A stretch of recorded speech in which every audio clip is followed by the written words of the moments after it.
ಪ್ರಕೃತಿಯ ಭಾರಿ ವಿಕೋಪಕ್ಕೆ ರಾಜಸ್ಥಾನದ ಜನರು ಬೆಚ್ಚಿ ಬಿದ್ದಿದ್ದಾರೆ. ಎಲ್ಲಿ ನೋಡಿದ್ರೂ ಮರಳು ಧೂಳಿಗೆ ಕಂಗಾಲಾಗಿದ್ದಾರೆ. ಮರಳಿನ ಚಂಡಮಾರುತದ ಅಬ್ಬರಕ್ಕೆ ಜನಜೀವನ ಅಸ್ತವ್ಯಸ್ತವಾಗಿದೆ. ರಾಜಸ್ಥಾನದ ಚುರು, ಶ್ರೀಗಂಗಾನಗರ ಸೇರಿ ವಿವಿಧೆಡೆ ಮರಳಿನ ಚಂಡಮಾರುತಕ್ಕೆ ಜನರು ಕಂಗೆಟ್ಟಿದ್ದಾರೆ.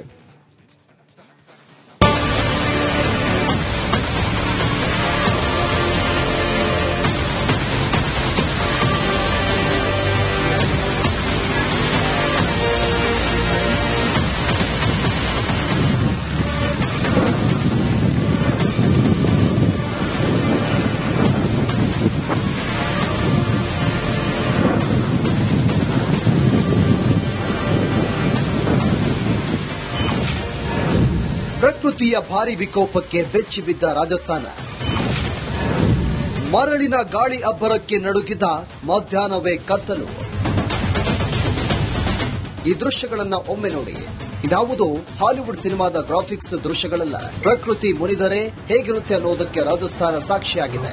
ದಟ್ಟವಾದ ಕೆಂಪು ಹಳದಿ ಬಣ್ಣದ ಮರಳಿನ ಗಾಳಿ ಇಡೀ ನಗರವನ್ನ ಆವರಿಸಿಕೊಳ್ತಾ ಇರುವ ಭೀಕರ ದೃಶ್ಯಗಳು. ಇದು ಕಂಡಿದ್ದು ಗುಜರಾತಿನ ಚುರು ಪ್ರದೇಶದಲ್ಲಿ.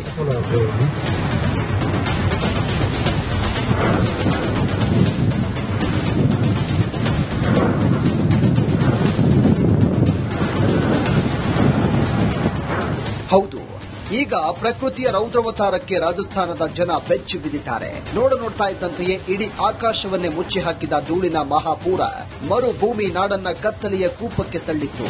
ಎಲ್ಲಕ್ಕಿಂತ ಭೀಕರ ದೃಶ್ಯಗಳು ಕಂಡುಬಂದಿದ್ದು ಚುರು ಜಿಲ್ಲೆಯಲ್ಲಿ. ಚಂಡಮಾರುತದ ತೀವ್ರತೆ ಎಷ್ಟಿತ್ತೆಂದರೆ ಕೇವಲ 5 ನಿಮಿಷಗಳ ಅವಧಿಯಲ್ಲಿ ಇಡೀ ಚುರು ಜಿಲ್ಲೆಯಲ್ಲಿ ಸಂಪೂರ್ಣ ಕಗ್ಗತ್ತಲು ಆವರಿಸಿತ್ತು. ಹಗಲು ವೇಳೆಯಲ್ಲೇ ಮಧ್ಯರಾತ್ರಿಯಂತಹ ಪರಿಸ್ಥಿತಿ ನಿರ್ಮಾಣವಾಗಿತ್ತು.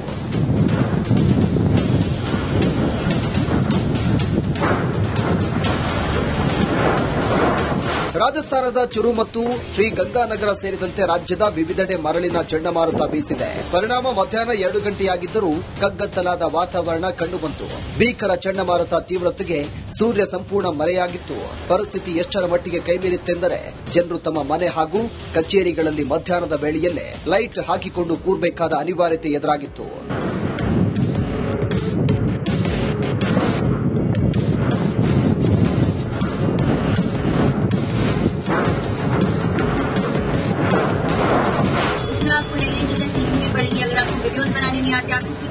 ರಾಜಸ್ಥಾನದ ಚುರು ಜಿಲ್ಲೆಯಲ್ಲಿ ತೀವ್ರ ಶಾಖದ ನಡುವೆ ಹವಾಮಾನವು ಇದ್ದಕ್ಕಿದ್ದಂತೆ ಬದಲಾಯಿತು. ಬಲವಾದ ಗಾಳಿ ಮತ್ತು ಮರಳು ಬಿರುಗಾಳಿಯು ಪ್ರದೇಶದಾದ್ಯಂತ ಬೀಸಿತು. ದಟ್ಟವಾದ ಧೂಳಿನ ಮೋಡ ಹರಡಿತು. ಇನ್ನು ರಸ್ತೆಗಿಳಿದ ವಾಹನ ಸವಾರರ ಪಾಡಂತೂ ಹೇಳತೀರದಾಗಿತ್ತು. ಕಣ್ಣು ಬಿಡಲಾಗದಷ್ಟು ವೇಗವಾಗಿ ಬೀಸ್ತಾ ಇದ್ದ ಗಾಳಿ ಕಣ್ಣೆದುರಿನ ರಸ್ತೆಯು ಕಾಣಿಸದಂತೆ ಮಾಡಿದ ದಟ್ಟವಾದ ಧೂಳಿನಿಂದ ಪರದಾಡಿದ್ರು. ವಾಹನ ಸವಾರರು ಕಡ್ಡಾಯವಾಗಿ ಹೆಡ್ಲೈಟ್ ಹಾಗೂ ಇಂಡಿಕೇಟರ್ಗಳನ್ನ ಬಳಸಿಕೊಂಡೇ ಅತ್ಯಂತ ನಿಧಾನವಾಗಿ ಸಾಗಬೇಕಾಯಿತು. ಸ್ವಲ್ಪ ಅಜಾಗರೂಕರಾಗಿದ್ದರೂ ಭೀಕರ ಅಪಘಾತ ಸಂಭವಿಸುವ ಭಯ ಎಲ್ಲರನ್ನ ಕಾಡ್ತಾ ಇತ್ತು.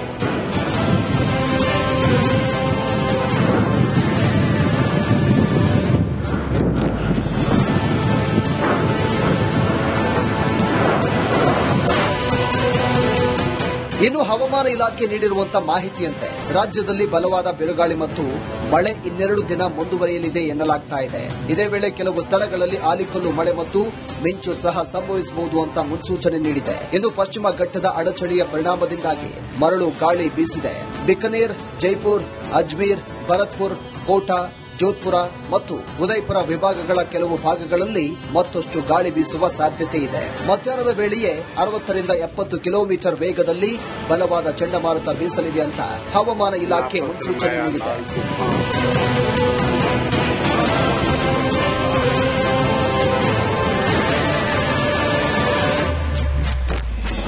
ಐಎಂಡಿ ಮುನ್ಸೂಚನೆಯ ಪ್ರಕಾರ ಮೇ 31ರಂದು ರಾಜಸ್ಥಾನದ ಹಲವು ಭಾಗಗಳಲ್ಲಿ ಗುಡುಗು ಮಿಂಚಿನೊಂದಿಗೆ ಗಾಳಿ ಅಬ್ಬರಿಸಲಿದೆ. ಬಲವಾದ ಗಾಳಿಯೊಂದಿಗೆ ಹಗುರದಿಂದ ಮಧ್ಯಮ ಮಳೆಯಾಗುವ ನಿರೀಕ್ಷೆ ಇದೆ. ಕೆಲವು ಪ್ರದೇಶಗಳಲ್ಲಿ ಗಂಟೆಗೆ 50 ರಿಂದ 60 ಕಿಲೋಮೀಟರ್ ವೇಗದಲ್ಲಿ ಬಲವಾದ ಗಾಳಿ ಬೀಸುವ ನಿರೀಕ್ಷೆ ಇದೆ. ಇದು ಅಸ್ಥಿರ ಹವಾಮಾನವನ್ನು ಸೃಷ್ಟಿ ಮಾಡುತ್ತೆ ಅನ್ನೋ ಮಾಹಿತಿ ಸಿಕ್ಕಿದೆ. ಕೆಲವು ಪ್ರದೇಶಗಳಲ್ಲಿ ಧೂಳಿನ ಬಿರುಗಾಳಿ ಮತ್ತು ಗುಡುಗು ಸಹಿತ ಮಳೆಯಾಗುವ ನಿರೀಕ್ಷೆ ಇದೆ. ಹವಾಮಾನ ಬದಲಾವಣೆಯು ತಾಪಮಾನದಲ್ಲಿ ಸ್ವಲ್ಪ ಇಳಿಕೆ ಮತ್ತು ಸುಡುವ ಶಾಖದಿಂದ ಭಾಗಶಃ ಪರಿಹಾರ ತರುವ ನಿರೀಕ್ಷೆ ಇದೆ.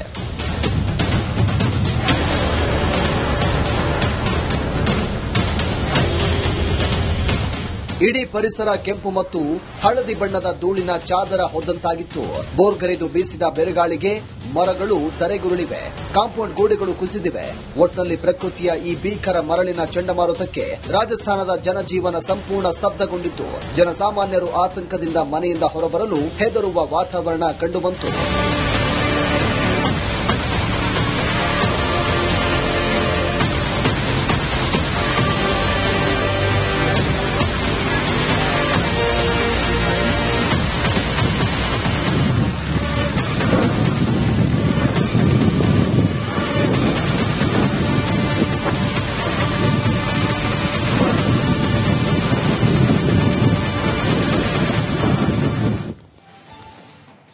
ಇದು ಇವತ್ತಿನ ಮುಂಜಾನೆ ಮುನ್ನೋಟ. ನಾಳೆಗೆ ಇದೇ ಹೊತ್ತಿಗೆ ಮತ್ತೆ ನಾವು ಬರ್ತೀವಿ. ನೀವು ನೋಡ್ತಾ ಇರಿ ರಿಪಬ್ಲಿಕ್ ಕನ್ನಡ. ಇದು ನಿಮ್ಮ ಧ್ವನಿ. ಪ್ರಕೃತಿಯ ಭಾರಿ ವಿಕೋಪಕ್ಕೆ ರಾಜಸ್ಥಾನದ ಜನರು ಬೆಚ್ಚಿ ಬಿದ್ದಿದ್ದಾರೆ. ಎಲ್ಲಿ ನೋಡಿದ್ರೂ ಮರಳು ಧೂಳಿಗೆ ಕಂಗಾಲಾಗಿದ್ದಾರೆ. ಮರಳಿನ ಚಂಡಮಾರುತದ ಅಬ್ಬರಕ್ಕೆ ಜನಜೀವನ ಅಸ್ತವ್ಯಸ್ತವಾಗಿದೆ. ರಾಜಸ್ಥಾನದ ಚುರು, ಶ್ರೀಗಂಗಾನಗರ ಸೇರಿ ವಿವಿಧೆಡೆ ಮರಳಿನ ಚಂಡಮಾರುತಕ್ಕೆ ಜನರು ಕಂಗೆಟ್ಟಿದ್ದಾರೆ.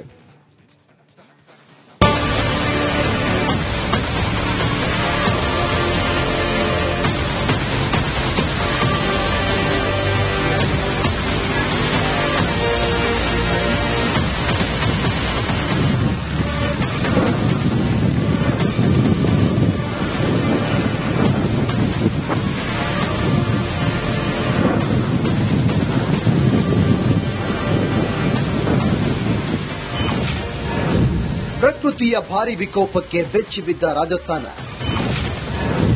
ಮರಳಿನ ಗಾಳಿ ಅಬ್ಬರಕ್ಕೆ ನಡುಗಿದ ಮಧ್ಯಾಹ್ನವೇ ಕತ್ತಲು. ಈ ದೃಶ್ಯಗಳನ್ನ ಒಮ್ಮೆ ನೋಡಿ. ಇದಾವುದು ಹಾಲಿವುಡ್ ಸಿನಿಮಾದ ಗ್ರಾಫಿಕ್ಸ್ ದೃಶ್ಯಗಳಲ್ಲ. ಪ್ರಕೃತಿ ಮುನಿದರೆ ಹೇಗಿರುತ್ತೆ ಅನ್ನೋದಕ್ಕೆ ರಾಜಸ್ಥಾನ ಸಾಕ್ಷಿಯಾಗಿದೆ. ದಟ್ಟವಾದ ಕೆಂಪು ಹಳದಿ ಬಣ್ಣದ ಮರಳಿನ ಗಾಳಿ ಇಡೀ ನಗರವನ್ನ ಆವರಿಸಿಕೊಳ್ತಾ ಇರುವ ಭೀಕರ ದೃಶ್ಯಗಳು. ಇದು ಕಂಡಿದ್ದು ಗುಜರಾತಿನ ಚುರು ಪ್ರದೇಶದಲ್ಲಿ.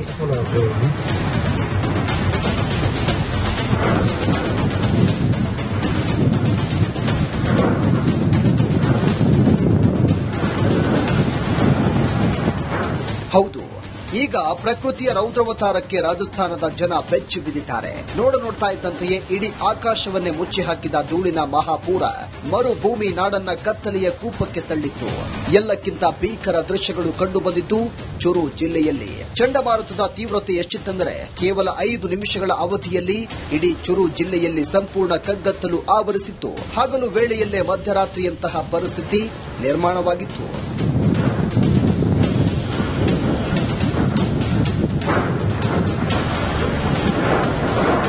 ರಾಜಸ್ಥಾನದ ಚುರು ಮತ್ತು ಶ್ರೀಗಂಗಾನಗರ ಸೇರಿದಂತೆ ರಾಜ್ಯದ ವಿವಿಧೆಡೆ ಮರಳಿನ ಚಂಡಮಾರುತ ಬೀಸಿದೆ. ಪರಿಣಾಮ ಮಧ್ಯಾಹ್ನ 2 ಗಂಟೆಯಾಗಿದ್ದರೂ ಕಗ್ಗತ್ತಲಾದ ವಾತಾವರಣ ಕಂಡುಬಂತು.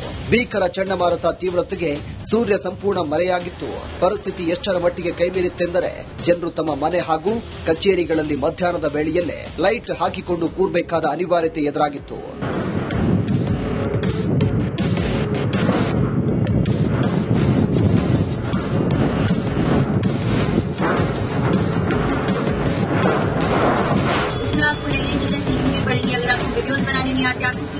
ರಾಜಸ್ಥಾನದ ಚುರು ಜಿಲ್ಲೆಯಲ್ಲಿ ತೀವ್ರ ಶಾಖದ ನಡುವೆ ಹವಾಮಾನವು ಇದ್ದಕ್ಕಿದ್ದಂತೆ ಬದಲಾಯಿತು.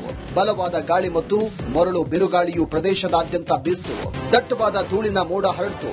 ಇನ್ನು ರಸ್ತೆಗಿಳಿದ ವಾಹನ ಸವಾರರ ಪಾಡಂತೂ ಹೇಳತೀರದಾಗಿತ್ತು. ಕಣ್ಣು ಬಿಡಲಾಗದಷ್ಟು ವೇಗವಾಗಿ ಬೀಸ್ತಾ ಇದ್ದ ಗಾಳಿ ಕಣ್ಣೆದುರಿನ ರಸ್ತೆಯು ಕಾಣಿಸದಂತೆ ಮಾಡಿದ ದಟ್ಟವಾದ ಧೂಳಿನಿಂದ ಪರದಾಡಿದ್ರು. ವಾಹನ ಸವಾರರು ಕಡ್ಡಾಯವಾಗಿ ಹೆಡ್ಲೈಟ್ ಹಾಗೂ ಇಂಡಿಕೇಟರ್ಗಳನ್ನು ಬಳಸಿಕೊಂಡೇ ಅತ್ಯಂತ ನಿಧಾನವಾಗಿ ಸಾಗಬೇಕಾಯಿತು. ಸ್ವಲ್ಪ ಅಜಾಗರೂಕರಾಗಿದ್ದರೂ ಭೀಕರ ಅಪಘಾತ ಸಂಭವಿಸುವ ಭಯ ಎಲ್ಲರನ್ನ ಕಾಡ್ತಾ ಇತ್ತು.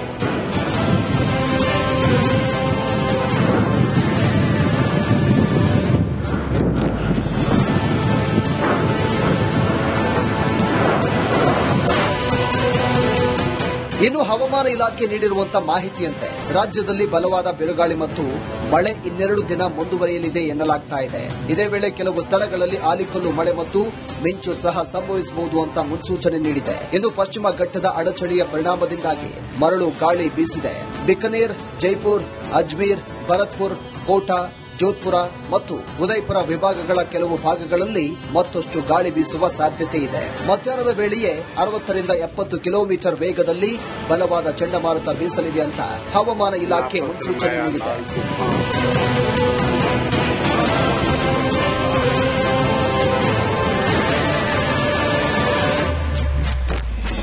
ಐಎಂಡಿ ಮುನ್ಸೂಚನೆಯ ಪ್ರಕಾರ ಮೇ 31ರಂದು ರಾಜಸ್ಥಾನದ ಹಲವು ಭಾಗಗಳಲ್ಲಿ ಗುಡುಗು ಮಿಂಚಿನೊಂದಿಗೆ ಗಾಳಿ ಅಬ್ಬರಿಸಲಿದೆ. ಬಲವಾದ ಗಾಳಿಯೊಂದಿಗೆ ಹಗುರದಿಂದ ಮಧ್ಯಮ ಮಳೆಯಾಗುವ ನಿರೀಕ್ಷೆ ಇದೆ. ಕೆಲವು ಪ್ರದೇಶಗಳಲ್ಲಿ ಗಂಟೆಗೆ 50 ರಿಂದ 60 ಕಿಲೋಮೀಟರ್ ವೇಗದಲ್ಲಿ ಬಲವಾದ ಗಾಳಿ ಬೀಸುವ ನಿರೀಕ್ಷೆ ಇದೆ. ಇದು ಅಸ್ಥಿರ ಹವಾಮಾನವನ್ನು ಸೃಷ್ಟಿ ಮಾಡುತ್ತೆ ಅನ್ನೋ ಮಾಹಿತಿ ಸಿಕ್ಕಿದೆ. ಕೆಲವು ಪ್ರದೇಶಗಳಲ್ಲಿ ಧೂಳಿನ ಬಿರುಗಾಳಿ ಮತ್ತು ಗುಡುಗು ಸಹಿತ ಮಳೆಯಾಗುವ ನಿರೀಕ್ಷೆ ಇದೆ. ಹವಾಮಾನ ಬದಲಾವಣೆಯು ತಾಪಮಾನದಲ್ಲಿ ಸ್ವಲ್ಪ ಇಳಿಕೆ ಮತ್ತು ಸುಡುವ ಶಾಖದಿಂದ ಭಾಗಶಃ ಪರಿಹಾರ ತರುವ ನಿರೀಕ್ಷೆ ಇದೆ.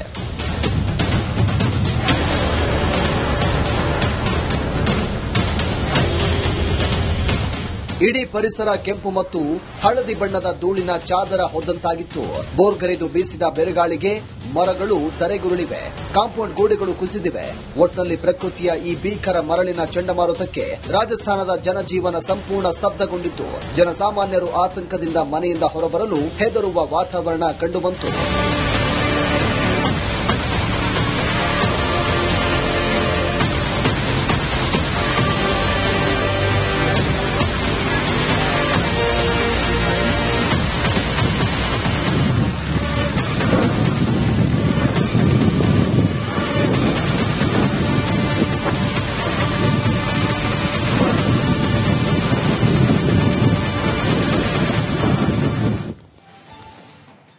ಇದು ಇವತ್ತಿನ ಮುಂಜಾನೆ ಮುನ್ನೋಟ. ನಾಳೆಗೆ ಇದೇ ಹೊತ್ತಿಗೆ ಮತ್ತೆ ನಾವು ಬರ್ತೀವಿ. ನೀವು ನೋಡ್ತಾ ಇರಿ ರಿಪಬ್ಲಿಕ್ ಕನ್ನಡ. ಇದು ನಿಮ್ಮ ಧ್ವನಿ.